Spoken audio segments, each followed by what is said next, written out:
নমস্কার বন্ধুরা, good morning. সকালবেলায় চলে এসেছি ছাদে, কিছু উচ্ছে তুলবো তার জন্যই।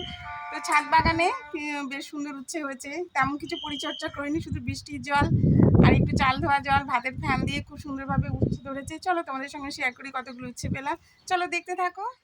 ছাদে বস্তার মধ্যে কতগুলো উচ্ছের বীজ আমি লাগিয়ে দিয়েছিলাম, কোনো পরিচর্যা ছাড়াই, কোনো যত্নও করিনি। কেননা খুব তাড়াতাড়ি এবার বর্ষা নেমে গেছে, বৃষ্টির জল পেয়ে গেছে। বৃষ্টির জলে প্রচুর পরিমাণে নাইট্রোজেন আছে আর প্রচুর ভিটামিন মিনারেলস আছে। ওই জন্যই উচ্ছে গাছগুলো বেশ সুন্দরভাবে বেড়ে উঠেছে আর প্রচুর উচ্ছে ধরেছে। অনেকবারই আমি এখান থেকে কিছু কিছু হারভেস্ট করে আমি খাওয়া হয়ে গেছে রান্না করে।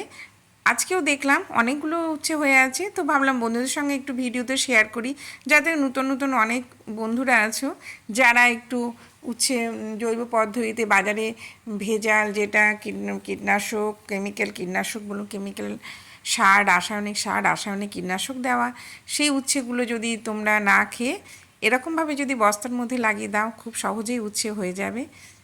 তার জন্য কোনো পরিচর্যা লাগেনি, কেবল চাল ধোয়া জল এবং ভাতের ফ্যান একটু করে দিয়ে দিলেই তোমরা এরকমভাবেই প্রচুর উচ্ছে পেয়ে যাবে। তো কেমন লাগলো বন্ধুরা, অবশ্যই কমেন্ট করে জানাবে।